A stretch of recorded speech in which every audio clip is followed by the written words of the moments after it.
Hello student, logic की class में आपका स्वागत है। आज हम लोग पढ़ने वाले हैं लुईस डॉट संरचना तथा लुईस के अष्टक नियम के बारे में पढ़ने वाले हैं। ये जो है कक्षा 11वीं रसायन अध्याय नंबर 3 के अंतर्गत आने वाला एक टॉपिक है। इसके पिछले वीडियो में मैंने आपको रासायनिक बंधों के बारे में कुछ बंधों के बारे में आप लोगों को जानकारी दे दी थी। अगर आप उस वीडियो को नहीं देख पाए होंगे तो जा करके उस वीडियो को देख सकते हैं। तो चलिए शुरू करते हैं। सबसे पहले हम लोग देखेंगे लुईस डॉट संरचना। ठीक है, तो लुईस डॉट संरचना में हेडिंग है लुईस डॉट संरचना। इसमें हम लोग ये करते हैं कि अपन लोग अंतिम कक्षा के किसी परमाणु के अंतिम कक्षा के इलेक्ट्रॉनों को डॉट के रूप में प्रदर्शित करेंगे, जिसे हम लोग कहते हैं लुईस का डॉट संरचना। ठीक है, जैसा कि नाम से स्पष्ट है, लुईस नाम के वैज्ञानिक ने क्या किया था, किसी परमाणु के अंतिम कक्षा के इलेक्ट्रॉनों को प्रदर्शित करने के लिए डॉट का बारे में बताया था, जिसे हम लोग कहते हैं लुईस की डॉट संरचना। इसके लिए मैं आपको एग्जांपल बताता हूं तो ज्यादा आपको बेटर समझ में आएगा। ठीक है, तो मेरे पास है लुईस डॉट संरचना। जैसे कि मेरे को लिथियम का लुईस डॉट संरचना लिखनी है, तो लिथियम का सबसे पहले आप उसके अंतिम कक्षा का आपको इलेक्ट्रॉन चाहिए। तो इसके लिए आपको इलेक्ट्रॉनिक विन्यास की जरूरत पड़ेगी। मैंने इलेक्ट्रॉनिक विन्यास आपको कुछ बताया था, जिसके आधार पर मैं लिख के बताता हूं। जैसे यहाँ पे आपके पास लिथियम में 3 नंबर पे आता है, इसका परमाणु क्रमांक 3 है, यानी 3 इलेक्ट्रॉन है इसके पास। तो इसको हम लोग लिखेंगे 2-1। एक तरीका होता है 20 तक के परमाणु क्रमांक के लिए 882। ये इलेक्ट्रॉनिक विन्यास लिखने का एक तरीका होता है, जिसमें हम लोग 20 तक के परमाणु क्रमांक वाले तत्वों का इलेक्ट्रॉनिक विन्यास लिख सकते हैं। और इसमें जो अंतिम में जो आपके आएंगे इलेक्ट्रॉन, उसे हम लोग कहेंगे अंतिम कक्षा के इलेक्ट्रॉन, जिसे हम लोग संयोजी कक्षा के इलेक्ट्रॉन भी कहते हैं। ठीक है, तो यहाँ पे एक करके आ रहा है, यही आपका क्या है, आपका अंतिम कक्षा का इलेक्ट्रॉनिक विन्यास मतलब है, अपने इलेक्ट्रॉन है ये। ठीक है, तो इसके लिए हम लोग लुईस डॉट संरचना लिखते हैं। तो इसकी लुईस डॉट संरचना जो हो जाएगी, लुईस डॉट संरचना, डॉट मतलब ये वाला डॉट, ठीक है, संरचना। तो लिथियम की लुईस डॉट संरचना जो हो जाएगी वो हो जाएगी Li, और यहाँ पे एक इलेक्ट्रॉन चूंकि इसकी अंतिम कक्षा में है इसलिए एक डॉट लिखना है। ठीक है, इसके बाद मैं एक और बताता हूँ आपको।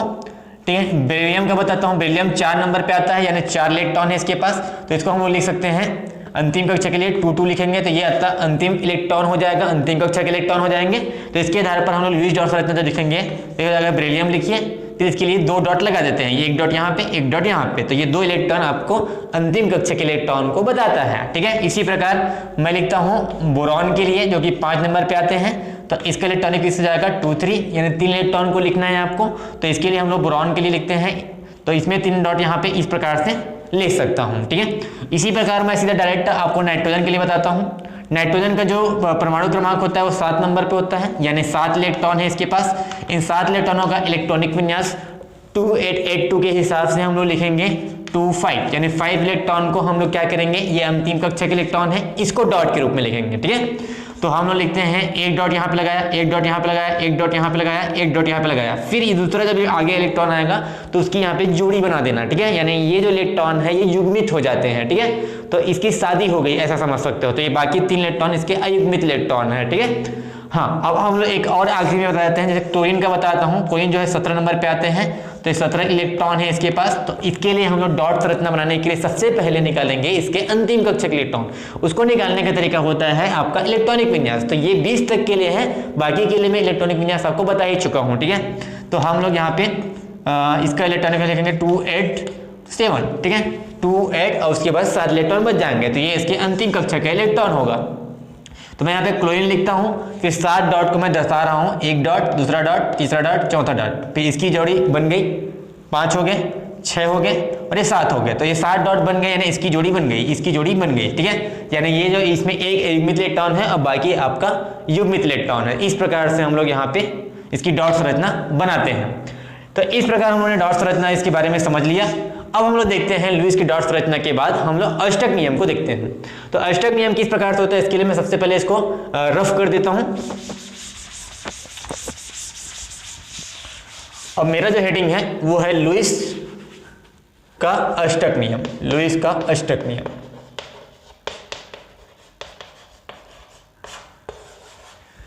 जिस प्रकार से नाम से जैसा लग रहा है अष्टक नियम, अष्टक का मतलब ये होता है कि किसी परमाणु के अंतिम कक्षा में अगर हम 8 इलेक्ट्रॉन बना दें तो वो उसका अष्टक नियम कहलाता है।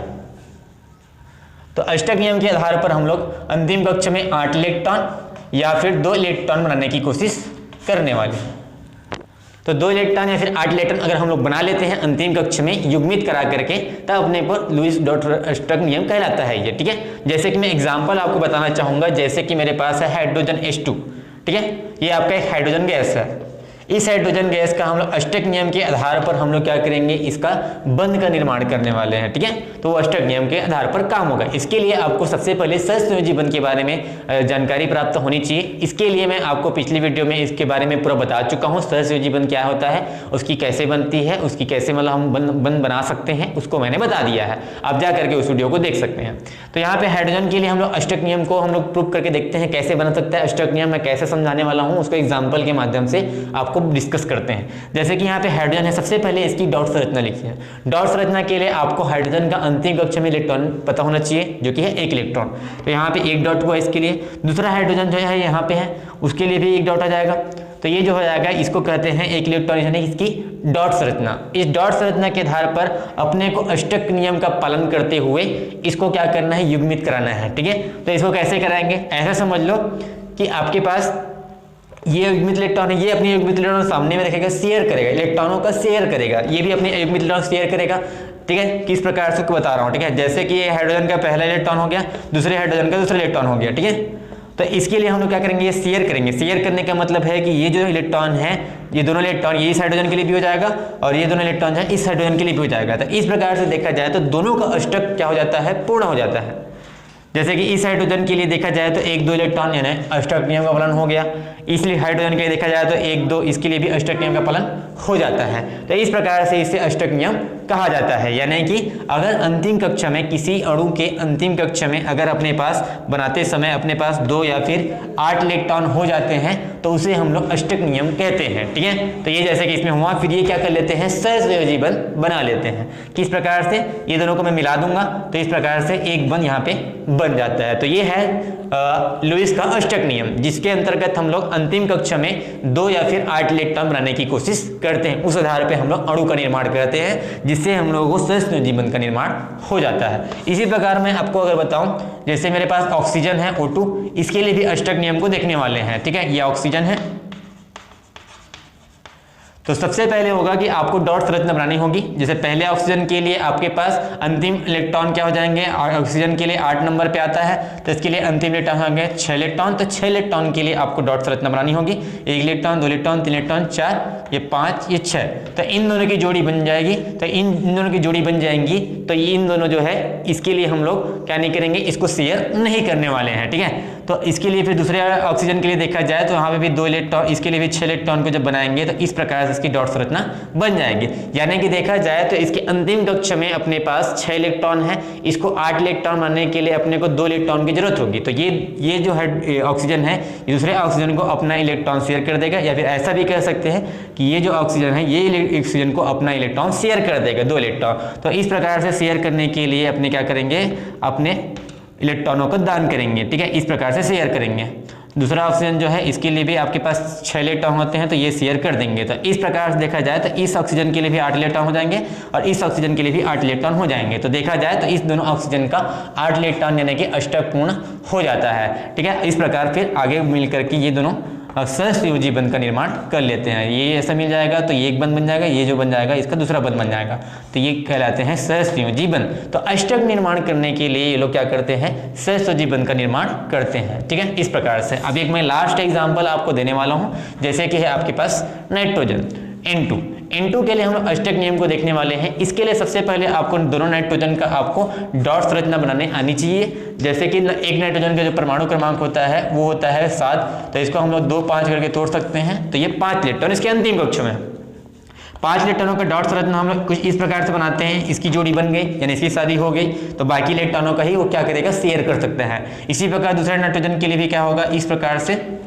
आपके पास यहाँ पे आपका डॉट संरचना बन जाता है। अब देखो ये इसके पास 5 इलेक्ट्रॉन है, इसके पास भी 5 इलेक्ट्रॉन है, तो ये 8 बनाने के लिए 3 इलेक्ट्रॉन का क्या करेंगे, साझा करेंगे और एक दूसरे में मिल करके वो सहसंयोजी बंध का निर्माण करेंगे, ठीक है। तो जैसे कि यहाँ पे ये नाइट्रोजन है, दूसरा नाइट्रोजन है, इसके 2 इलेक्ट्रॉन यहाँ पे साइड में रख दिया, बाकी 3 इलेक्ट्रॉन को शेयर करने के लिए रख दिया, इसके भी 2 इलेक्ट्रॉनों को यहाँ पे रख दिया, बाकी 3 इलेक्ट्रॉनों को शेयर करने के लिए रख दिया। तो ये जो बंध बनने के बाद ऐसा बंध बनाएंगे, सहसुजी बंध बनाएंगे तो इसका अष्टक पूर्ण हो जाएगा। गिन सकते हैं आप 2 4 5 6 7, ठीक है, 2 3 4 5 6 7 8 इलेक्ट्रॉन इसके लिए हो गए, इसके लिए भी 8 इलेक्ट्रॉन हो जाएंगे, यानी शेयर के इलेक्ट्रॉन को दोनों के लिए गिनना रहता है, ठीक है। तो इस प्रकार से देखा जाए तो नाइट्रोजन और नाइट्रोजन के बीच में 3 बंध यानी कि त्रिसंयोजी बंध बन जाते हैं, ठीक है, इस प्रकार से। अब मैं आपको एक ऐसा एग्जाम्पल बताने वाला हूं जो कि अष्टक नियम का पालन नहीं करता, ठीक है, यानी कि उसको अष्टक नियम के अपवाद कहते हैं। तो मैं यहाँ पे एक अष्टक नियम के अपवाद को आपको बताने जा रहा हूँ। अष्टक नियम के अपवाद कि हमेशा अष्टक नियम का पालन नहीं होता, कुछ जगह अष्टक नियम के पालन नहीं होता, जिसे हम लोग अष्टक नियम के अपवाद कहते हैं। तो अष्टक नियम के अपवाद में आपको मैं एक एग्जांपल देने वाला हूं जो कि है BCl3, ठीक है, बोरॉन टेट्राक्लोराइड, ठीक है। इसमें हम लोग सबसे पहले इसमें केंद्रीय परमाणु को पहचानेंगे। बोरॉन यहाँ पे केंद्रीय परमाणु है। केंद्रीय परमाणु के बारे में आपको और बाद में डिस्कस करूंगा। ऐसा समझ लीजिए कि आपके पास इसमें 3 क्लोरीन है और 1 बोरॉन है, तो जो कम संख्या में होते हैं उसी की हम लोग क्या करते हैं, उसी को केंद्रीय परमाणु मान के चलते हैं। तो ये केंद्रीय परमाणु है, केंद्रीय परमाणु। इस केंद्रीय परमाणु के लिए हम लोग डॉट संरचना बनाएंगे, साथ साथ बाकी क्लोरीन के लिए भी हम लोग डॉट संरचना बनाने की कोशिश करते हैं। तो बोरॉन 5 नंबर पे आता है, तो इसके लिए 2 3 यानी कि इसके अंतिम कक्ष में 3 इलेक्ट्रॉन हो जाएंगे। तो यहाँ पे मैं 3 डॉट के रूप में इस प्रकार से दर्शा देता हूँ, ठीक है। अब क्लोरीन जो है आपके पास 3 क्लोरीन है आपके पास, तो 3 क्लोरीन के लिए मैं डॉट संरचना बनाता हूँ। क्लोरीन जो है 17 नंबर पे आता है, तो 17 के लिए हम लोग तोड़ेंगे 2 8 7 यानी कि 7 इलेक्ट्रॉन इसके अंतिम कक्ष में हो जाएंगे। तो इसके लिए हम लोग डॉट संरचना बनाते हैं, 1 डॉट 2 डॉट 3 डॉट 4 डॉट, इस जोड़ी वाला डॉट हो जाएगा, इसकी शादी हो गई, अब इसकी शादी हो गई, इसकी शादी हो गई, यानी कि देखा जाए तो आपके पास 1 इलेक्ट्रॉन इसमें अयुग्मित बच जाते हैं और बाकी जो है युग्मित हो जाते हैं। तो अयुग्मित इलेक्ट्रॉन ही यहाँ पे आपके पास शेयरिंग करने के लिए बच जाते हैं, ठीक है। इसी प्रकार बाकी क्लोरीन के लिए भी आपके पास हो जाएंगे इस प्रकार से, इस प्रकार से, यहाँ पे 2 डॉट ये और यहाँ पे 1 डॉट, ठीक है, इस प्रकार से। अब देखा जाए तो आपको अष्टक पूर्ण कराना है क्लोरीन के लिए, जैसा देख पा रहे होंगे। तो इसके लिए आपके पास 7 इलेक्ट्रॉन ऑलरेडी है सभी के लिए, तो आपको 1 इलेक्ट्रॉन की जरूरत है। तो ये तीनों इलेक्ट्रॉन आपको दिख रहे होंगे, ये तीनों क्लोरीन ले लेता है यानी साझा कर लेते हैं, ठीक है। अब साझा करने के बाद देखते हैं कि क्या बनता है, ठीक है। तो हम लोग बोरॉन को यहाँ पे रख लेते हैं और 3 डॉट मैं इस प्रकार से रखता हूँ, और क्लोरीन जो है आपके पास आ रहा है यहाँ पे 1 डॉट लेकर के, और बाकी डॉट जो है इसके युग्मित है तो बाकी छोड़ दिया मैं। दूसरा वाला क्लोरीन के लिए भी 1 डॉट यहाँ पे लेके आता हूँ, बाकी 6 डॉट जो है इस प्रकार से छोड़ दिया।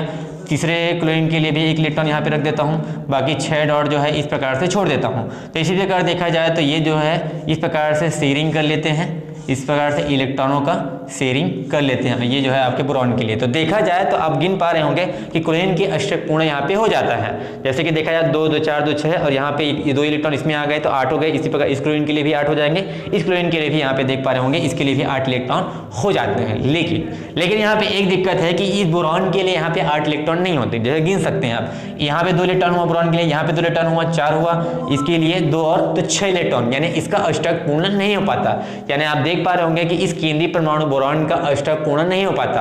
अतः हम लोग कह सकते हैं कि ये जो बोरॉन है ये अष्टक नियम का पालन नहीं कर रहा है, फिर भी ये एक अणु बना लेता है, ठीक है। तो इसको हम लोग अष्टक नियम के अपवाद के अंतर्गत मान सकते हैं, ठीक है। ऐसे बहुत सारे जो अणु होते हैं जो अष्टक नियम का पालन नहीं करते फिर भी वो अणु बना लेते हैं सहसंयोजी बनाते हुए, ठीक है। तो आज हम लोगों ने देखा कि लुईस डॉट संरचना क्या होती है, किस प्रकार से किसी परमाणु के अंतिम कक्षा के इलेक्ट्रॉनों को डॉट के रूप में प्रदर्शित कर सकते हैं, ठीक है। साथ ही साथ लुईस के अष्टक नियम को भी हम लोगों ने अणु के आधार पर समझा। अणु पर अष्टक नियम का पालन होता है और डॉट संरचना जो है वो किसी परमाणु के अंतिम कक्षा को दर्शाने के लिए होता है, ठीक है। जब भी हम लोग लुईस के अष्टक नियम का यूज करेंगे तो अष्टक नियम का पालन कराते हुए अष्टक पूर्ण करते हुए हम लोग अणु का निर्माण करेंगे। लेकिन कहीं कहीं पे अष्टक नियम का पालन नहीं होगा तो उसे हम लोग अष्टक नियम के अपवाद के रूप में मान सकते हैं, ठीक है। इस प्रकार से सहसंयोजी बंधों का निर्माण हो जाता है, ठीक है। तो अगर आपको यह वीडियो समझ में नहीं आया होगा तो आप इस वीडियो को रिवाइंड करके देख सकते हैं। अगले वीडियो का इंतजार कीजिए। धन्यवाद।